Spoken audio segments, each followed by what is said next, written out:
A very good evening, viewers. Thank you for tuning in to the Nilecast on West Nile Television, where we give you the daily news bulletins of the day. Every day from 7 p.m. to 8 p.m. My name's Ukumaringa Christine.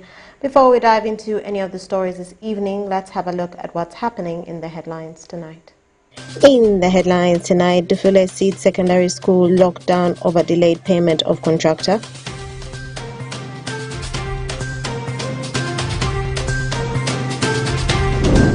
Nebi Municipal Development Forum leaders elected.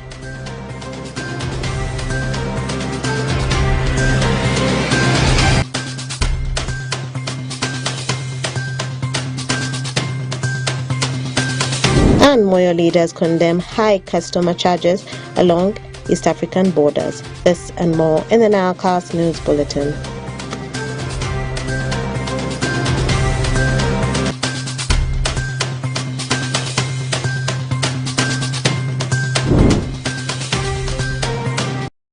It's the 11th of September 2024. You're most welcome to the Nilecast on West Nile Television. Let's dive straight into the stories that are made headlines tonight. Leaders in Moyo District are urging contractors to follow procedures to ensure no criminal acts are committed. This was revealed by Honorable Anyama Williams, the LC5 chairman for Moyo District, after a contractor locked Dufule Seed Secondary School over delayed payment. Okumu Dominic reports. The locking of the school comes after the subcontractor accused the district of failing to clear his money following the completion of the construction works at the school, yet the facilities are being used by the learners without being commissioned.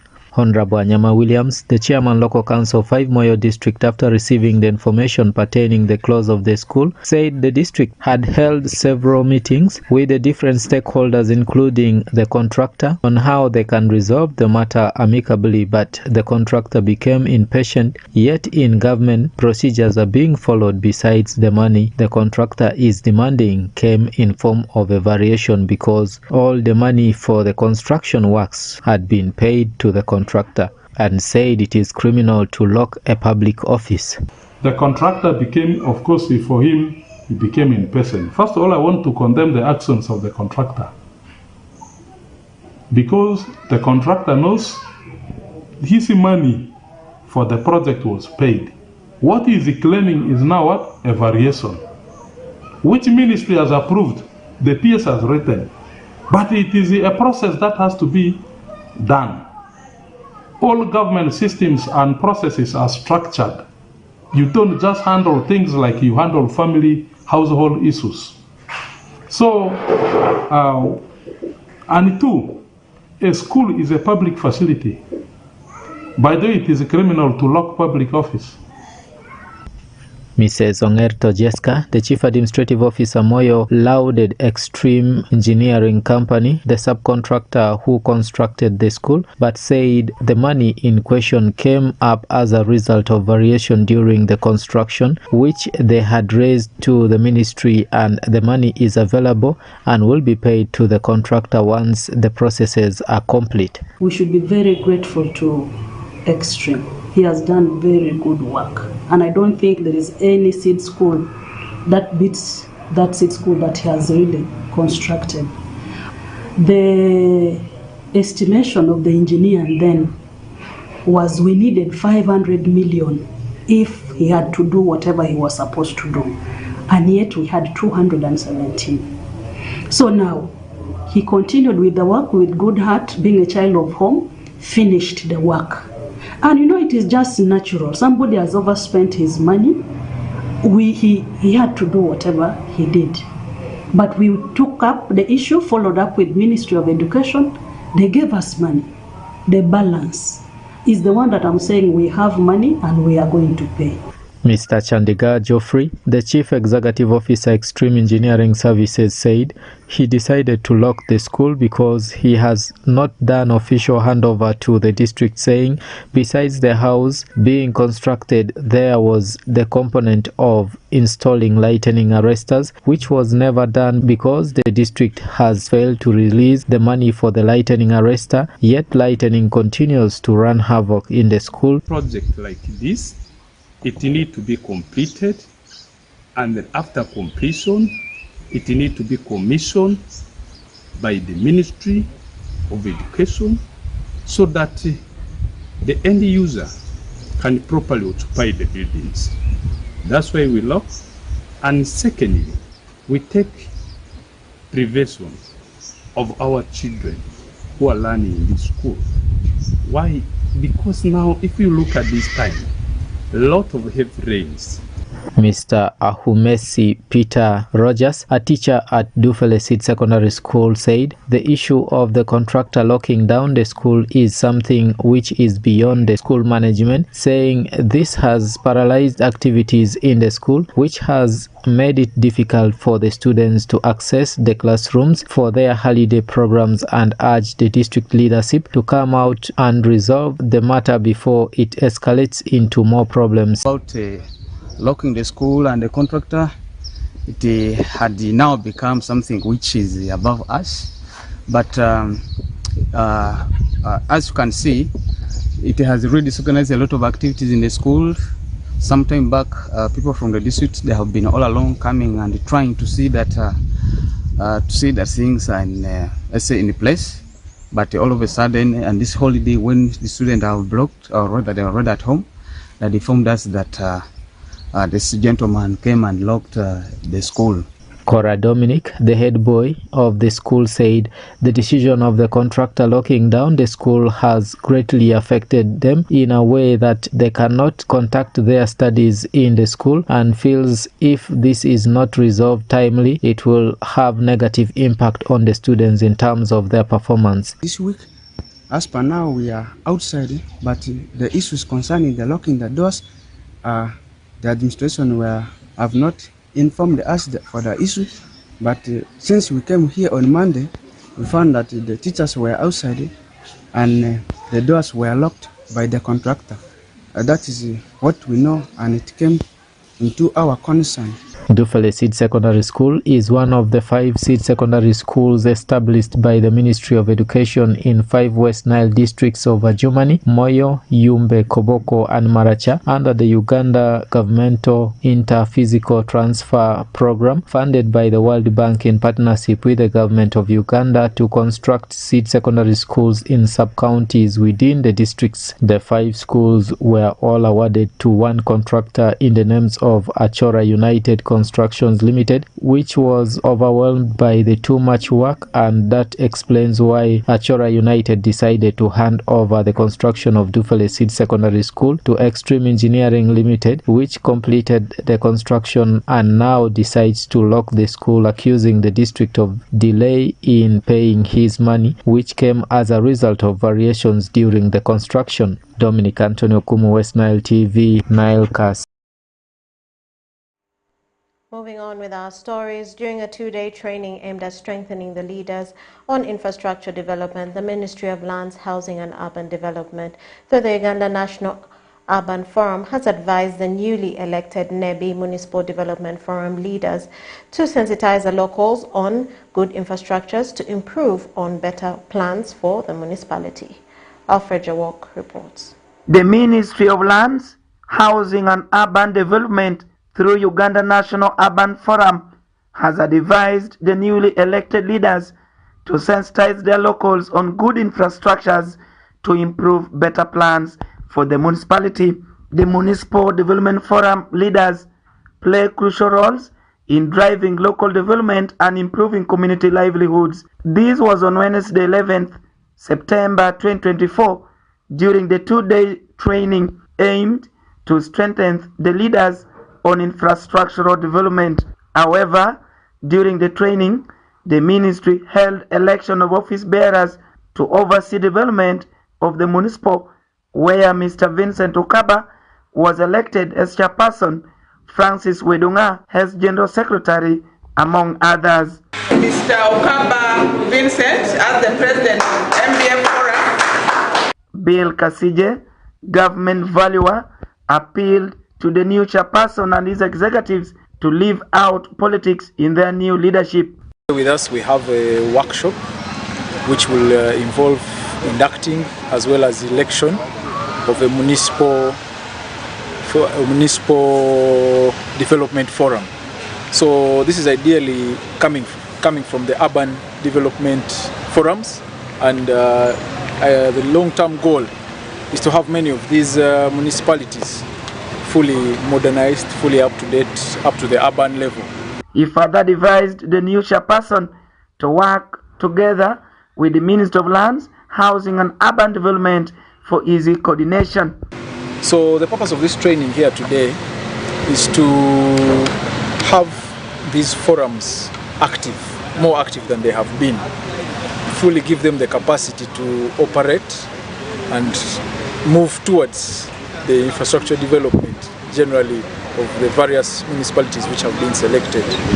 And amongst these, we also had a training on valuation, which is another core. As Ministry of Lands, our input is to have, as part of urbanization, is to have, of course, infrastructure development. This in turn comes from revenue collection, and this is where we have the valuation sector coming in to enable the municipality collect and generate more revenue. Meanwhile, Honorable Geoffrey Ngiriker, Mayor of municipality, is optimistic that the election of the leaders will cause development in the municipality, as they have been pushing the ministry for the election since 2022. The election of Municipal Development Forum committees, and this is a very key issue to the stakeholders who shall be responsible for the development of NEBI Municipal, adding to the technical team and the political team. So we shall now have 3 arms that will be responsible for overseeing the development of NEBI Municipal. Thank you. Francis Wedonga, one of the participants, narrated how they have been waiting for the forum to be in place. The training basically today, we are here to have the members elected, members for the MDFs. The MDFs are municipal development forums, and we are yet for a break observing and trying to identify members with the required qualities. Wedonga hopes that urban planning requires efforts of local community, and these will help the Ministry of Lands and Urban Development in their planning. One of the qualities required is willingness to serve others voluntarily. There's someone to be innovative and creative.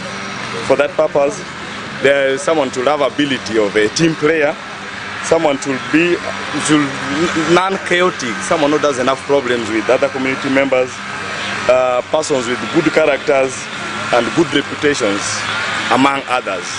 Basically, today's AGM meeting is on that. Effective Municipal Development Forum leaders empower communities, drive inclusive growth, and create sustainable development. Other leaders who were in attendance during the training include Mr. Gilbert Kermondo, Chief Government Valuer, Municipal Councillors, among others. Alfred Jawok, West Nile TV, Nilecast. And more in our stories, the general public in Moyo district has been urged to seek help from the different government officers when faced with challenges in relation to immigration, and have been warned against paying money to the customs since movement is free within the East African countries. Okumu Dominic has more. The Baraza meeting organized by Uganda Revenue Authority URA is aimed at rebuilding the relationship between the tax collecting body, which has not been good, with the public, and to enlighten the public about the importance of tax payment and the different services being rendered by the tax collecting body. Mr. Gore Goffin, the resident district commissioner Moyo, urged the public to always consider seeking help from the different government offices once they have challenges with immigration, saying nobody should be charged money at the custom because Uganda is among the East African community countries where there is free movement within the East African community countries, adding that charging people money at the custom is an act of corruption which has to stop with immediate effect. Anybody who has challenges at our migrations, especially what Mama was explaining, our officers are open. That is corruption. You cannot charge people. We're in the East African community. There are already new methods of migration, free movement. So when you get those challenges, let us know. Because any money you pay without official receipt is corruption. Mrs. Claire Sanyu, the Uganda Revenue Authority supervisor stakeholder management in Northern Region, threw more light on the community baraza, saying the meeting is intended to enlighten the public on majorly the services being rendered by Uganda Revenue Authority as they continue to engage in collecting taxes to develop the country, and also foster good relationship with the taxpayers as they get to understand the plight of the taxpayers. Us came together to find out better, to discuss or forge a way forward on how best we can handle enforcement operations and how best URA can collect revenue. So one of the resolutions that the meeting came up with was the 3E strategy. And the 3E strategy stands for engage, educate, and then enforce. Mr. Mawerere Abe, the regional manager, Customs Northern Region Field Services, urged the parents to discourage their children from engaging in smuggling activities which endangers their lives, but rather encourage them to be in school so as to have bright future, adding that smuggling is illegal but it's not a capital offense. Therefore, once someone is caught with smuggled goods, the person needs to surrender the goods and make payment in form of tax for the goods, and then will be given the goods other than attempting to run away, which in most cases leads to accidents and loss of lives. So I want us to take this message to our friends who are smuggling. We have had some bad incidents in the past where, because our enforcement team is running after you and telling you that you have smuggled goods, you throw the border, you drive recklessly and you end up even breaking your leg, sometimes fighting with enforcement, and they even shoot you.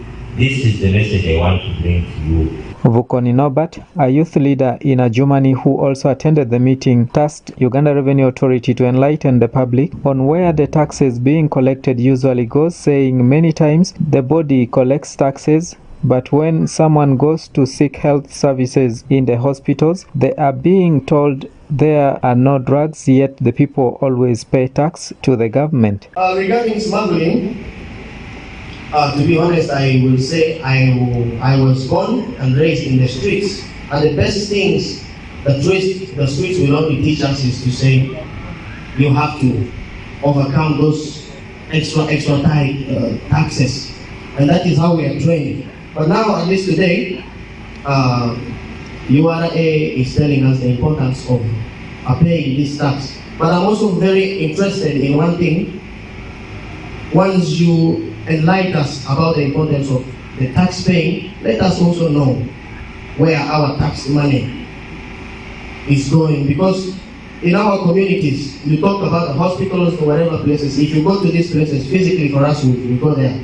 Mrs. Rose Kiza, a businesswoman, said her commercial house has been affected by the Koboko Yumbe Moyo Road, and this has forced her to break down and rebuild it, but she always keeps receiving messages from Uganda Revenue Authority asking her to refile her returns, yet her house is still under construction, adding that she has on many occasions gone to Uganda Revenue Authority offices to inform them about it, but now she is being seen as an enemy by some staff of the Uganda Revenue Authority. We have knocked down our buildings, and some of us even had the courage to go to Uganda Revenue Authority to say the building no longer exists. We are looking for money to put them on.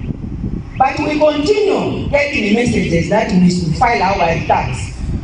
What do I pay?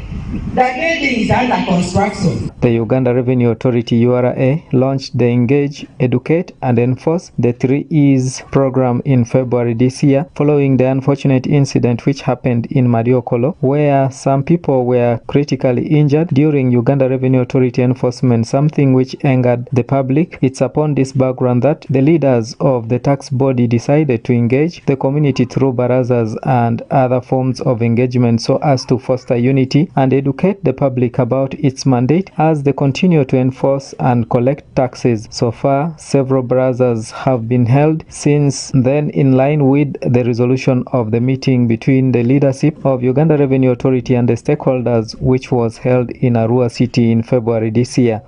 Dominic Anthony Okumu, West Nile TV, Nilecast. And that marks the end of the Nilecast on West Nile Television. Thank you always for taking the time to be with us from the beginning of the